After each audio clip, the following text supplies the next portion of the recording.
हुआक्सियो के काल्पनिक शहर में हाई स्कूल छात्र वांग लिंग के पास असाधारण जादुई शक्तियां हैं जिन्हें वह छिपाकर साथियों में सामान्य दिखने की कोशिश करता है। बचपन में ही उसकी शक्ति इतनी अपार थी कि उसने निडरता से एक विशाल राक्षसी मेंढक का सामना किया और उसे हरा दिया। हालांकि यह उल्लेखनीय कारनामा अधिकांश लोगों को अज्ञात है और इसका श्रेय गलती से किसी और को मिल गया। नए स्कूल वर्ष के पहले दिन वांग कैंपस में प्रवेश करता है और हुआक्सियो के रक्षक के रूप में प्रसिद्ध झूयी की मूर्ति देखता है। अंदर जाते समय दो वरिष्ठ छात्र उसके कम बल मूल्य को देखकर, जो आध्यात्मिक क्षमता का प्रतीक है, उसे धमकाने और पैसे मांगने का फैसला करते हैं। लेकिन उनकी धमकी अचानक आग की एक सुनहरी किरण से बाधित हो जाती है। एक लड़की आकाश से उतरती है, यह घोषणा करते हुए कि कम बल मूल्य वाले नए छात्र को धमकाना अनुचित है। और लड़की वह कोई और नहीं बल्कि सन रोंग है, पौराणिक फूल फल जल पर्दा समूह की बेटी।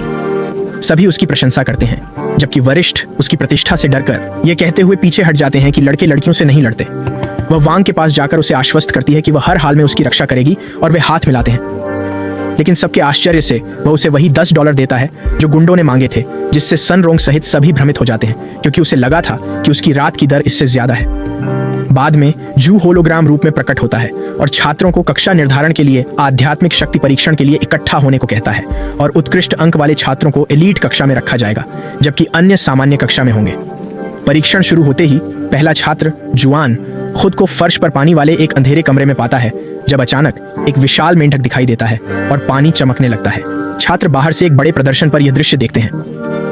कुछ लड़की उस मेंढक को पहचानती है जिसने कई साल पहले शहर पर हमला किया था और मास्टर जू से हार गया था। पर जब उसे पता चला कि लड़कियां राजकुमार पाने के लिए मेंढक चूमती हैं, तो वह वापस आ गया। क्या सिंपल है। उद्घोषक बताता है कि असली विशाल मेंढक कैंपस के नीचे सील है और यह सिर्फ उसकी आत्मिक शक्ति का रूप है। छात्रों को अपनी आत्मिक शक्ति से मेंढक के सिर पर वार करने को कहा जाता है, पर कई छात्र बाधा को भी नहीं छू पाते।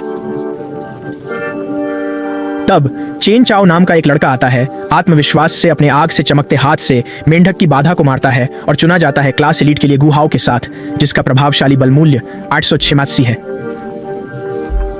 सन गर्ल फिर प्रतियोगिता में शामिल होती है, 2019 के बल मूल्य से मेंढक को मारती है और भीड़ उसे देवी मानती है। जैसे ही वांगकुन आता है, मेंढक उसकी ओर ध्यान देता है, उसकी शक्ति महसूस करता है और साल पहले की मुठभेड़ याद करता है।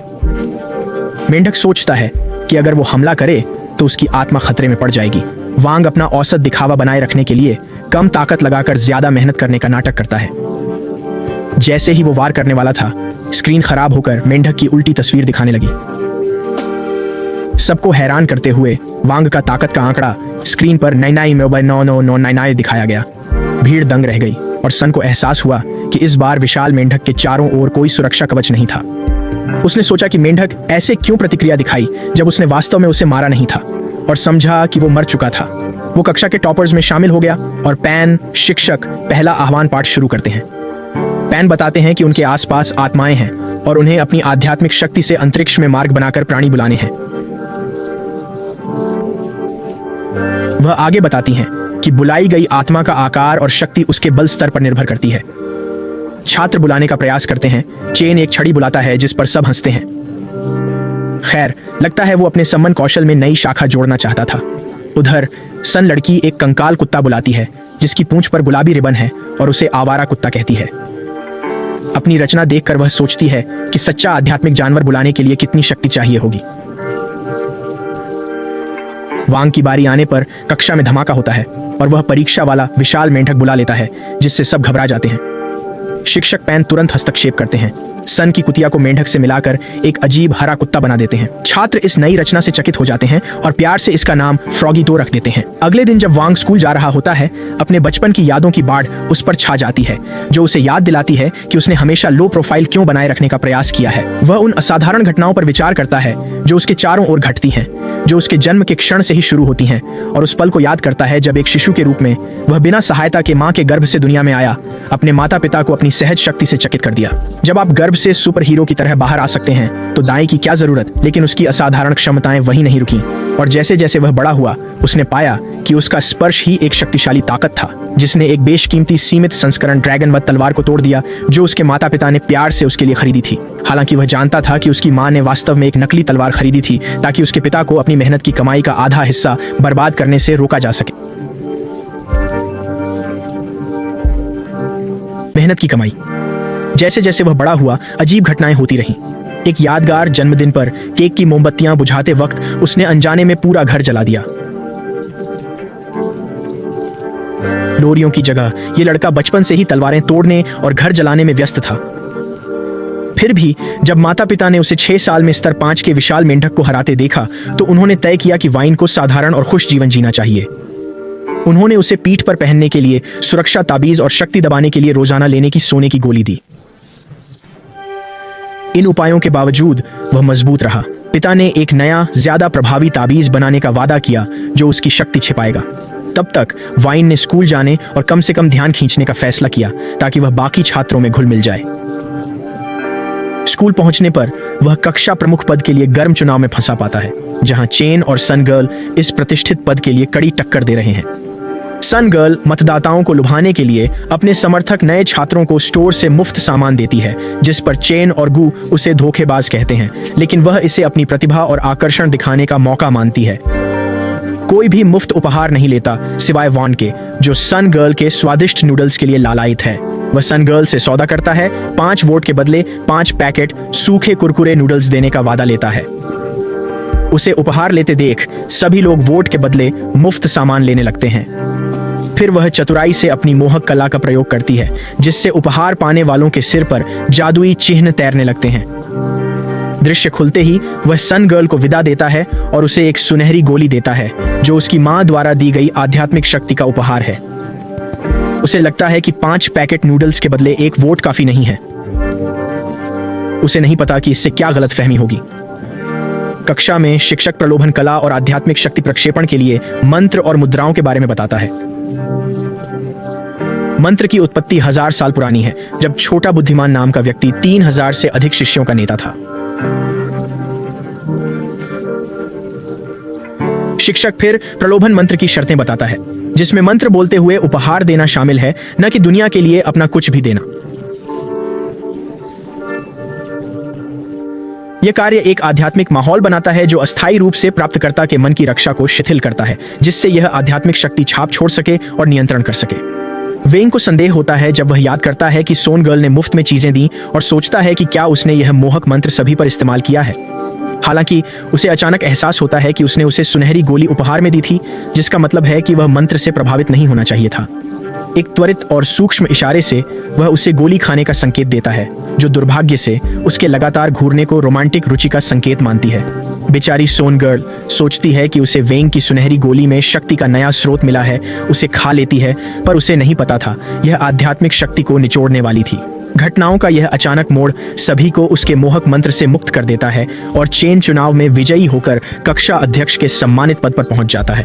अगले दिन गोली शोधन कक्षा जाते समय वेंग सन गर्ल से मिलता है, जो सुरक्षा गार्ड्स के साथ बड़ी कार में स्कूल पहुंचती है। वह महत्वपूर्ण अंदाज में लाल कालीन पर चलती है। वेंग उसके सिर पर एक जादुई चिन्ह देखता है और समझता है कि उसने अनजाने में सन गर्ल पर मोहक मंत्र का प्रयोग किया था। वह सावधानी से उसके पास जाकर धीरे से उसके बाल छूता है और चिन्ह को मिटा देता है, जिससे सन गर्ल उसके भ्रमित प्रभाव से मुक्त हो जाती है। लेकिन उसकी इस अचानक हरकत से गू और चेन दोनों हैरान रह जाते हैं, सोचते हुए कि वांग सन गर्ल के साथ इतना बदतमीजी से कैसे पेश आ सकता है। कक्षा में शिक्षक पैनयांग शेंग पॉट और भट्टी का उपयोग करके जीवन शक्ति गोली बनाने की जटिल प्रक्रिया समझाते हैं। छात्र चुपके से एक दूसरे की भट्टियों का मुआयना करते हैं। चेन गर्व से अपने परदादा की तांबे की कड़ाही लाता है और कल्पना करता है कि सन गर्ल इस कीमती विरासत के कारण उसकी तारीफ करेगी। प्रशिक्षक फिर कक्षा को दृढ़ता की तैयारी के शुरुआती चरणों से गुजारता है, यह बताते हुए कि धैर्य रखना जरूरी है, क्योंकि गोली बनने में 7 घंटे का लंबा समय लगेगा, और उन्हें बाद में आकर इसकी प्रगति देखने के लिए कहता है। छात्र उत्साह से काम शुरू करते हैं, एक दूसरे को अपनी काबिलियत दिखाने के लिए बेताब। गू सोचता है कि चेन की पारिवारिक भट्टी बड़े पैमाने पर उत्पादन के लिए बेहतर है, पर छोटी मात्रा में सटीक गर्मी नियंत्रण मुश्किल होगा। सन गर्ल अपने विशेषाधिकार दिखाते हुए गर्व से अपने परिवार के प्रतिष्ठित कारखाने की शोधन मशीन पेश करती है। वांग हमेशा की तरह अलग साधारण माइक्रोवेव चुनता है, गोली बनाने में एक आधुनिक अंदाज लाता है। गू व्यावहारिक व्यक्ति एक पुराने जमाने की भट्टी का इस्तेमाल करता है, जिसमें तापमान नियंत्रण लगा है, अपनी गोली बनाने की क्षमता पर भरोसा जताता है। लेकिन कक्षा की शांति तब टूट गई जब चेन की कड़ाही अचानक फट गई। हड़बड़ी और घबराहट फैल गई। वह डर के मारे भाग जाता है, सोचता है पिताजी क्या कहेंगे। उसकी दर्द भरी आवाजें गलियारों में गूंजती हैं। बाद में फ्रॉगी टू आता है। कक्षा में गू की भट्टी को निगल लेता है ताकि उसकी शक्ति बढ़ सके, लेकिन वांग फ्रॉगी 2 की चाल भांपकर समय पर लौट आता है। फ्रॉगी 2 खतरा महसूस कर खिड़की से कूद जाता है। बिल्ली चूहे का खेल शुरू होता है। वांग फ्रॉगी 2 को पकड़ भट्टी छीन लेता है, फिर शौचालय में धोने जाता है। गू गलत फहमी में पड़ जाता है जब वांग को शौचालय से भट्टी लेकर निकलते देखता है। गू बंदूक तानता है। वांग सफाई देने की कोशिश करता है, पर गलत फहमी बढ़ती जाती है। गू ट्रिगर दबाता है, पर गलती से चेन के मुंह में जहर चला जाता है, जो गिर पड़ता है।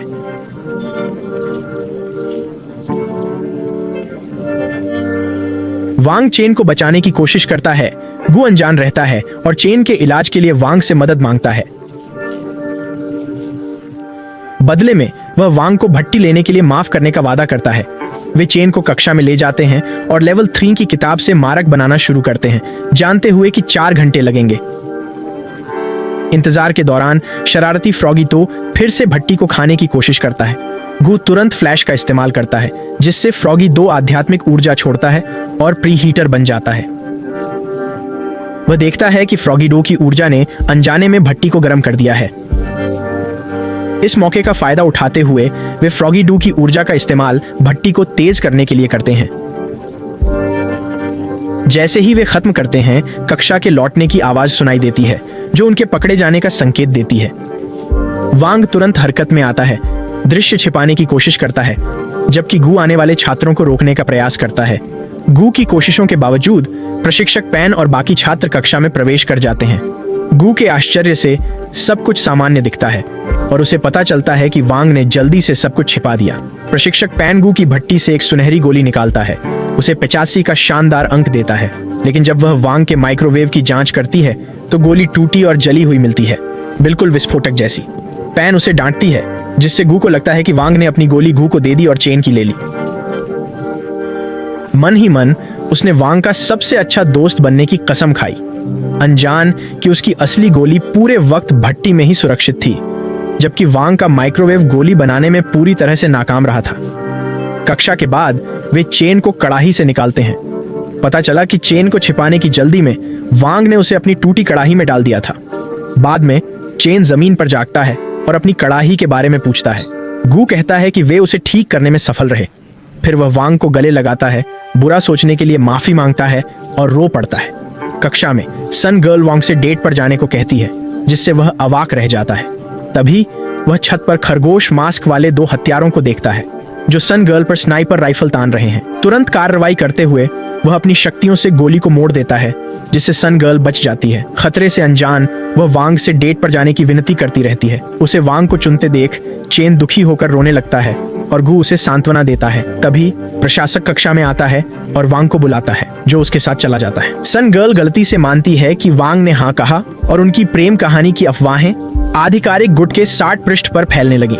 प्रशिक्षक वांग को स्कूल के संयुक्त मानद मास्टर अमर, मास्टर जू यी से मिलवाता है और उन्हें बात करने के लिए छोड़ देता है। तुरंत जू उसे विशाल मेंढक को हराने वाले लड़के के रूप में पहचानता है, उसे मास्टर कहकर सम्मान देता है और शिष्य बनाने को कहता है। हालांकि वह मास्टर जू पर यादें मिटाने की शक्ति का प्रयोग करता है, जो लक्ष्य को घटनाएं भुला देती है और उन्हें वनस्पति अवस्था में ला सकती है। जू की सुरक्षा के लिए वह तकनीक की शक्ति को आधा कर देता है और फिर कमरे से बाहर निकल जाता है। वह शांत जगह पर अपने सूखे कुरकुरे नूडल्स खाने जाता है, पर फ्रॉगी 2 आकर उसे हथियारों के बारे में बताता है। अगले दिन वांग को सन गर्ल के बारे में बुरे सपने आते हैं। वह अचानक जागता है और देखता है कि सन गर्ल और उसके गार्ड सड़क पर उसका इंतजार कर रहे हैं। वह जल्दी से पर्दा बंद करता है और नाश्ता करने नीचे जाता है। उसके डर के विपरीत उसके माता पिता सन गर्ल से उसकी डेटिंग की संभावना से खुश हैं और उसे जल्दी खाने को कहते हैं। माता पिता उसकी नई डेटिंग लाइफ पर बहस करते हैं, जबकि वह जानबूझकर सोशल मीडिया चेक करके देरी करता है। माता पिता गर्व से उसे सन गर्ल की दी हुई पोषण गोलियां दिखाते हैं, जो कथित तौर पर सुंदरता बढ़ाती हैं। वांग के पिता उसके नए रिश्ते पर उत्साहित होकर उसे सलाह देने लगते हैं। फिर उसके माता पिता उसे जबरदस्ती सन गर्ल के साथ डेट पर भेज देते हैं। अनिच्छा से वह सन गर्ल की कार में बैठता है और चाहता है कि काश फ्रॉगी 2 के बताए हत्यारे अभी आ जाएं। वह उसे बताती है कि वे स्वर्गीय स्वर्ग नामक एक मनोरंजन पार्क जा रहे हैं, जो वास्तव में उसके परिवार की रियल एस्टेट परियोजना है।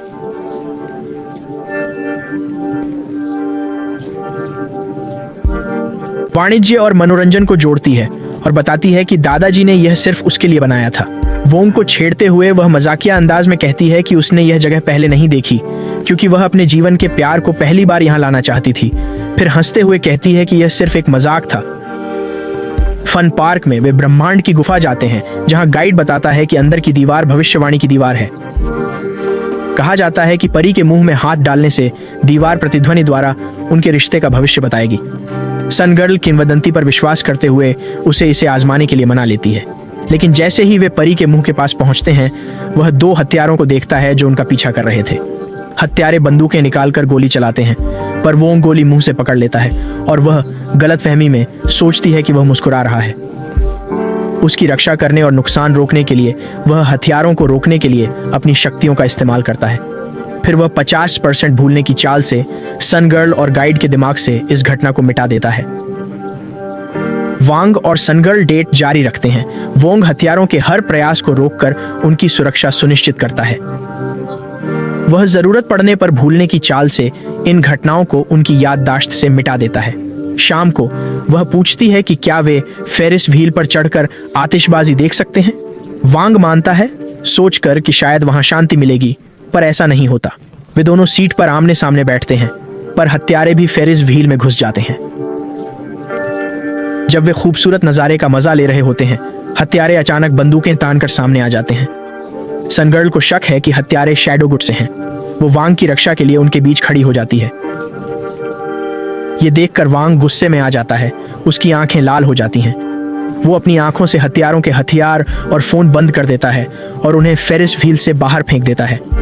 वांग सनगर्ल से कहता है कि वो सब कुछ छुपा कर रखे और एक वादा मांगता है। पहली बार वो अपनी 100% वादा ट्रिक का इस्तेमाल करता है, जो आज की सारी यादें हमेशा के लिए सील कर देता है। अगले दिन स्कूल में गू और चेन उत्सुकता से वांग से उसकी डेट के बारे में पूछते हैं। सनगर्ल अपनी शानदार कार में अंगरक्षकों के साथ आती है और बातचीत में शामिल होती है। उसके गार्ड्स घेरा बनाते हैं क्योंकि स्कूल उन्हें हेवनली पैराडाइज में हुए हमले के बारे में बताता है। गू आता है और दिन की विशेष सुरक्षा पर चर्चा करता है, दावा करते हुए कि उसने ही कल हथियारों को रोका था। चेनगू की बहादुरी की प्रशंसा करता है, पर वास्तव में वांग ने हथियारों को रोका और गू पर 50% भूलने की चाल चली। इससे गू खुद को नायक समझता है, जिससे वांग स्कूल में कम चर्चा में रह सका। गू बताता है कि शैडो गुट ने सनगर्ल पर हत्या का आदेश दिया है, जिसका अर्थ है कि लक्षित व्यक्ति अगले दिन नहीं बचेगा। वह सनगर्ल की सुरक्षा के लिए बढ़ाए गए उपायों की व्याख्या करता है, जैसे गेट पर सैनिक और इमारत के अंदर कई स्तरों की सुरक्षा, जिसमें पूरे स्कूल में गोल्डन पिल स्तर और उससे ऊपर के अंगरक्षक शामिल हैं। वो सबको अपने दफ्तर में इकट्ठा होने को कहता है, जो एक मजबूत सुरक्षा क्षेत्र से लैस है। इसके अलावा वे बताते हैं कि 7 स्टार स्क्वाड जादुई तलवारों पर उड़कर क्षेत्र में गश्त करेगा, ताकि दूर से स्नाइपर या हवाई हमले न हो सके। वे दफ्तर में जमा होते हैं और जुओ उन्हें आश्वस्त करता है कि वे यहाँ सुरक्षित रहेंगे। चेन उत्साहित हो जाता है जब उसे खिड़की से 7 स्टार स्क्वाड स्कूल कैंपस में गश्त करता दिखाई देता है, और प्रशासक मानता है कि यह स्कूल की स्थापना के बाद से लागू की गई सबसे उच्च स्तर की सुरक्षा है। अचानक जुओ और प्रशासक शैडो फैक्शन के हैमर टीम के तीसरे सदस्य जू फेंक को देखते हैं, जो लेट गोल्डन पिल फेज का लाल रिबन पहने हैं। वह आगे बढ़ते हुए अपने चिकन हैमर से गार्ड्स पर हमला कर रहा है। तू फेंक फिर अपने चिकन हैमर से कैमरे पर वार करता है, जिससे स्क्रीन खराब हो जाती है और जुओ और प्रशासक का कैमरा कनेक्शन टूट जाता है। छात्र इस पर ध्यान नहीं देते क्योंकि वे कल सनगर्ल और वांग की डेट पर हुई घटनाओं के बारे में एलीट ग्रुप में बातें कर रहे हैं। जुओ फोन पर गेट पर सशस्त्र गाड़ियों की संख्या कम करने और स्कूल की मुख्य लॉबी में गार्ड बढ़ाने का अनुरोध करता है। एक और हत्यारा शू यिंग, शैडो फैक्शन से लेट गोल्डन पिल फेज रेड रिबन वाला हैमर टीम का दूसरा सदस्य जो जहर में माहिर है, एक विषैली गैस से एलीट गार्ड्स को अक्षम कर देता है। हालांकि प्रशासक शू यिंग का सामना करता है और उससे लड़ाई शुरू करता है। जुओ सहित छात्र कार्यालय के अंदर से स्क्रीन पर लड़ाई देखते हैं। इस बीच वांग को खस्ता नूडल्स की तलब लगती है और वह मोबाइल से ऑर्डर करके धैर्य से इंतजार करता है। शू यिंग और प्रशासक के बीच लड़ाई जारी है। प्रशासक शू यिंग के जाल से बचता रहता है। जैसे ही शू यिंग भागने की कोशिश करता है, वांग दरवाजा खोलकर उसे अचानक बेहोश कर देता है। वह तुरंत माफी मांगता है और नूडल्स लेने चला जाता है। उसकी भोजन डिलीवरी। जू ने सन गर्ल को आश्वस्त किया कि वांग ठीक होगा, हत्यारे सिर्फ उसके पीछे हैं। रास्ते में वह हैमर टीम के नेता सुजियान से मिलता है, जो अदृश्य हो सकता है और एक शक्तिशाली हथौड़ा चलाता है। सुजियान अदृश्य होकर लड़ाई की तैयारी करता है और जब शक्ति जुटाएगा तो सुरक्षा क्षेत्र को तोड़ेगा। लेकिन वह हैरान रह जाता है जब वांग उसे देखकर अभिवादन करता है। डिलीवरी आने पर 7 स्टार स्क्वाड जांच करके वांग को देता है। तू जियान सोचता है कि वांग डिलीवरी की बात कर रहा था, उसे नहीं देखा। वांग माफी मांगता है कि उसने गलती से सुजियान के दोस्त को बेहोश कर दिया। तू जियान हैरान और गुस्सा होता है कि वांग उसे देख सकता है। वह वांग पर पूरी शक्ति से हथौड़ा मारता है, पर वह चट्टान पर अंडे की तरह टूट जाता है।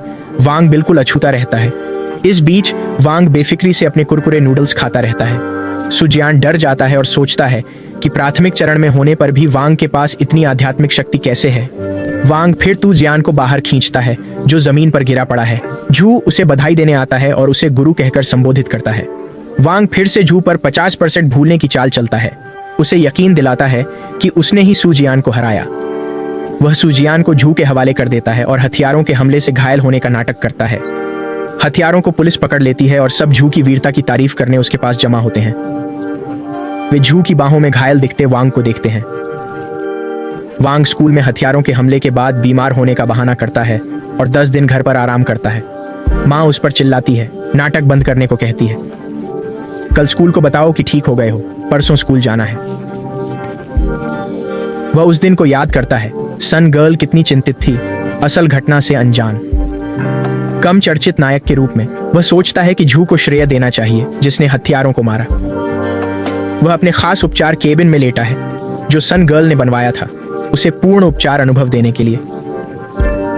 केबिन में अपनी दुर्भाग्यपूर्ण स्थिति पर सोचता है। हर घंटे कीमती दवाएं मिलती हैं, जो उसकी ऊर्जा बढ़ाती हैं। मां नाश्ता लाती है और उसे केबिन से बाहर आकर खाने को कहती है। तभी श्री वांग नीचे से चिल्लाते हैं कि उसके दोस्त उससे मिलने आए हैं। गरीब वांग डर जाता है और जल्दी से केबिन में लौटकर बीमार होने का नाटक करता है, जबकि उसकी मां दोस्तों का स्वागत करती है। दोस्तों को फूल और उपहार लाते देख वांग की मां उन्हें कहती है कि यह जरूरी नहीं था और नाश्ता बनाने नीचे चली जाती है। गुओ वांग को चिढ़ाता है और अपने पक्षी बर्डी 2 का परिचय देता है, जो केबिन पर बैठकर बार बार ऊंट ऊंट ऊंट कहता है। वांग को छोड़कर सब हंसते हैं। वो चुपचाप पक्षी को कोसता है और सोचता है कि दोस्त को ऐसा बदसूरत पालतू क्यों चाहिए। चेन मजाक में कहता है कि वांग और बर्डी 2 में समानता है, जिससे वांग एक मजेदार चेहरा बनाता है। सन गर्ल को याद आता है कि फ्रॉगी 2 दरवाजे पर है, पर वो वांग की मां के साथ कमरे में आ जाता है जब वो नाश्ता लाती है। फ्रॉगी 2 वांग के पास जाकर उसका चेहरा चाटता है। मां उन्हें स्कूल में वांग की देखभाल के लिए धन्यवाद देती है और सन गर्ल इसे अपनी भावी सास से रिश्ता बनाने का मौका समझती है। वह श्रीमती वांग को अल्टीमेट एलिक्सिर देती है, जो उनके परिवार का उत्पाद है और वांग की रिकवरी में मदद करेगा। साथ ही कुछ पोषण गोलियां भी जो उसने पहले दी थी वांग को। वह वांग की पूरी रिकवरी के लिए चिकन ब्लड टॉनिक वाला इंजेक्शन भी देती है। वांग की मां उपहार लेकर जाती है और उसे चेतावनी देती है कि वह अपने दोस्तों, खासकर सन गर्ल से अच्छा व्यवहार करे। सन गर्ल फ्रॉगी 2 को धकेलकर उसके पास बैठ जाती है। वह पूछती है कि क्या वह ठीक है और उसके लिए चिंता जताती है। फिर वह चिकन ब्लड टॉनिक इंजेक्शन निकालती है और कहती है कि आध्यात्मिक शक्ति के साथ यह लिंग की रिकवरी में चमत्कार करता है। आध्यात्मिक शक्ति प्रवाह में एक साधक से दूसरे में शक्ति का संचार होता है, जो घायल को ठीक करने में मदद करता है। यह सुनकर वांग डर जाता है। तभी चेन बताता है कि प्रशासक ने हर छात्र के लिए रिस्ट बैंड दिए हैं और चेन को वांग का रिस्ट बैंड दिया गया था, जो वह अपनी यात्रा के दौरान उसे देगा। इस पर वह बहुत गुस्सा हो जाती है और कहती है कि आध्यात्मिक परीक्षा के लिए बहुत ऊर्जा चाहिए। अगर वो ठीक नहीं है तो परीक्षा नहीं दे सकता। डरा हुआ वांग न तो इंजेक्शन लेना चाहता है, न ही अपनी आध्यात्मिक शक्ति को मिलाना चाहता है। उससे और उसके चिकन ब्लड टॉनिक से बचने के लिए वह चेन के पास भागता है और कलाई बैंड ले लेता है, कहते हुए कि वह ठीक हो गया है और परीक्षा दे सकता है। वे चेन से शुरू करते हुए अपनी सालाना आध्यात्मिक शक्ति परीक्षा लेने लगते हैं। वह बताता है कि अपनी सारी आध्यात्मिक शक्ति को एक गोले में केंद्रित करना चाहिए ताकि कलाई बैंड उसे माप सके। फिर वे उसे फटने देते हैं, जो आध्यात्मिक शक्ति के व्यास को मापता है और परिणाम देता है। यह परीक्षा प्रवेश परीक्षा से अलग है, क्योंकि यह दिखाती है कि आध्यात्मिक शक्ति कैसे किसी भी आकार को ले सकती है। चेन की शक्ति का मूल्य लगभग 600 है और गौ कहता है कि यह प्रवेश परीक्षा से ज्यादा अलग नहीं है। फिर वह बताते हैं कि यह शरीर के बाहर बल दर्शाता है जो आध्यात्मिक शक्ति को केंद्रित कर बाहर प्रकट करने से प्राप्त होता है। इसके लिए लगातार अभ्यास जरूरी है और यह किसी भी रूप में आध्यात्मिक शक्ति प्रकट करने की क्षमता दर्शाता है जो सच्चे साधक की पहचान है। गौ की बारी आती है और उसकी आध्यात्मिक शक्ति सिर्फ 176 तक पहुंचती है, जिससे वह शर्मिंदा हो जाता है। वह शर्म से वैन की खिड़की से कूदने की कोशिश करता है, पर चेन तुरंत उसे खींचकर रोकता है और शांत रहने को कहता है। सन गर्ल सुझाव देती है कि शायद उसे नुकसान से बचने के लिए परीक्षण छोड़ देना चाहिए, लेकिन गौ और चेन कहते हैं कि प्रतिष्ठित परिवार से होने के बावजूद उसने प्रवेश परीक्षा में सिर्फ 2019 स्कोर किया, तो उसका क्षेत्र इतना बड़ा नहीं होगा और ज्यादा नुकसान नहीं करेगा। सन गर्ल अनमने से मान जाती है और परीक्षा देती है। उनके आश्चर्य के लिए सन गर्ल के गोले की अपार शक्ति से कमरा फटने को आया। उसने 4015 का उल्लेखनीय स्कोर किया, जो गुड 59 स्कूल के तांग जिंग के बाद दूसरा स्थान था। गौ और चेन उसके गोले के आकार से दंग रह गए। अब वैन की बारी थी परीक्षा देने की। रिस्टबैंड पहनते हुए उसने सोचा कि कम स्कोर करने के लिए अपनी शक्ति को थोड़ा कम करे। सन गर्ल ने फिर से खून का टॉनिक निकाला और पूछा क्या वह ठीक महसूस कर रहा है। उसने तुरंत कहा कि वह बिल्कुल ठीक है और परीक्षा देने में कोई दिक्कत नहीं है। शुरू में उसने एक छोटा सा गोला बनाया, सोचा कि यही काफी होगा, लेकिन कमरे में सब लोग अपने आप को संभालने की कोशिश कर रहे थे क्योंकि उसकी थोड़ी सी शक्ति ही उन्हें उड़ाने के लिए काफी थी। किसने सोचा था कि वैन की छिपी हुई शक्ति एक आदमी का तूफान होगी। उसने जल्दी से अपनी शक्ति को अंतरिक्ष की ओर मोड़ दिया, जिससे एक ग्रह के आकार का विशाल शक्ति गोला बन गया। हर कोई सोचता है कि उसका मूल क्षेत्र कहां गया और वह गुड 19 के छात्र को पार कर 0 स्कोर पाता है। यह सभी को भ्रमित और हैरान कर देता है, सोचते हुए कि क्या 0 का मतलब 0 है। सन गर्ल बताती है कि ऐसा इसलिए हुआ क्योंकि वह अभी भी बीमार था और पूरी तरह ठीक नहीं हुआ था। वांग कहता है कि यह डिस्प्ले की गलती हो सकती है और चेन और गु हंसकर घर चले जाते हैं। बाद में वह अपने स्कोर को 127 करने के लिए सिस्टम हैक करने में मदद के लिए गु को फोन करता है। गु मदद करने को तैयार हो जाता है और हैकिंग शुरू करता है, जबकि वह कुरकुरे नूडल्स खाता है। गु बताता है कि उसे स्कूल सिस्टम हैक करने के लिए पासवर्ड चाहिए और वह अपनी तकनीक से उसे खोजेगा। आश्चर्यजनक रूप से पासवर्ड सिर्फ 8 तारे के चिन्ह निकलता है। गु तांगजिंग का नाम दूसरे स्थान पर देखता है और उसे मजाक में बर्डी 2 से बदल देता है, लेकिन जैसे ही गु कोर्ट में छेड़छाड़ करता है, अलार्म बजता है और वह वांग का स्कोर बदले बिना ही भाग जाता है। अगले दिन वांग अपने करीबी दोस्त के साथ आराम से बातचीत करते हुए लंच कर रहा है। पीछे टीवी पर गुड 59 के छात्रों का ट्रेनिंग सेशन दिख रहा है, जो उनका ध्यान खींचता है। न्यूज चैनल राष्ट्रीय सीनियर तलवारबाजी प्रतियोगिता की घोषणा कर रहा है और गुड 59 स्कूल का ट्रेनिंग फील्ड दिखा रहा है। रिपोर्टर बताता है कि छात्रों की क्षमता प्रोफेशनल लेवल की है और तांग जिंग के बिग डिपर तलवार फॉर्मेशन पर जोर देता है। रिपोर्टर तांग से पूछता है कि उसने प्रतिद्वंद्वी गुड 60 को हराने के लिए क्या तैयारी की है। वह आत्मविश्वास से कहता है कि उसकी टीम ने 1 महीने तक कड़ी ट्रेनिंग ली है। इंटरव्यू जारी रहते हुए रिपोर्टर तांग से पूछता है कि क्या उसका गुड 60 के लिए कोई संदेश है। यह सुनकर वांग का दोस्त ध्यान देने लगता है, जबकि वांग बेफिक्र होकर अपने कुरकुरे नूडल्स खाता रहता है।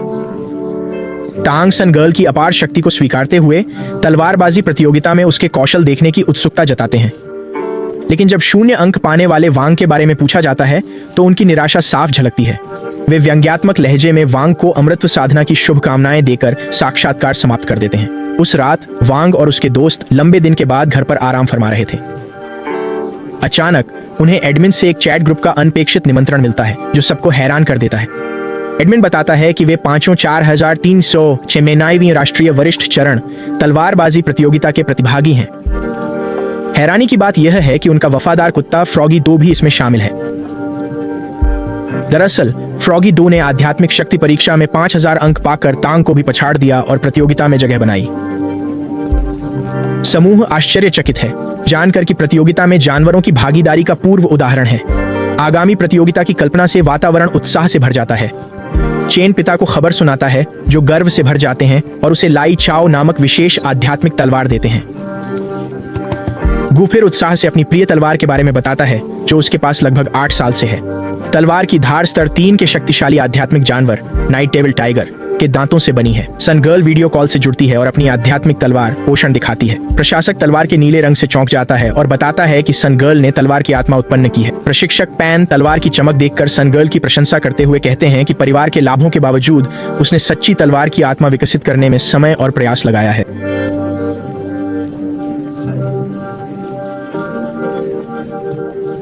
उसकी तलवार से संबंध सन गर्ल ने सबको चौंका दिया। उसके परिवार ने ओशन जैसी 13 और तलवारें बनाई, टूटने पर बदलने के लिए। सब दंग रह गए। प्रशासक ने आत्मिक तलवार बनाने की प्रक्रिया और धैर्य का महत्व समझाया। शुरू में तलवार की आत्मा अव्यवस्थित होती है, पर मेहनत से वो ठोस हो जाती है। तलवार की आत्मा पहले छोटे जानवर या इंसान जैसी दिखती है। वक्त के साथ वो बदलती और समझदार होती जाती है। कुछ खास साधकों की तलवारें तो सोच भी सकती हैं। प्रशासक ने कहा कि आगे की कक्षाओं में वे और जानेंगे। उन्होंने तलवारों से गहरा रिश्ता बनाने को कहा। फिर फ्रॉगी 2 पर ध्यान गया। सब मजाक करने लगे कि कुत्ते के पास आत्मिक तलवार कैसे हो सकती है। हालांकि उनके आश्चर्य की बात यह है कि फ्रॉगी 2 ने अपनी जीभ से शरीर से स्काई की तलवार निकालकर सबको चौंका दिया। कहते हैं कलम तलवार से ताकतवर है, पर फ्रॉगी 2 ने दिखाया कि जीभ भी आध्यात्मिक तलवार चला सकती है। अपने कुत्ते दोस्त की इस अनोखी शक्ति को देखकर सभी दंग रह गए। अब सबकी नजरें वोंग पर टिकीं। दोस्त उत्सुकता से पूछने लगे कि क्या उसके पास भी आध्यात्मिक तलवार है। वोंग बस शांति से अपने कुरकुरे नूडल्स खाना चाहता था, पर किस्मत को कुछ और ही मंजूर था। दोस्तों के बार बार पूछने पर उसने आखिर में कहा कि हाँ, उसके पास भी आध्यात्मिक तलवार है। किसी ने ध्यान नहीं दिया कि वह प्रतियोगिता में हिस्सा नहीं लेना चाहता था। उसे चिंता थी कि अगर वह अपनी असली ताकत दिखाएगा तो बहुत मुश्किलें खड़ी हो जाएंगी।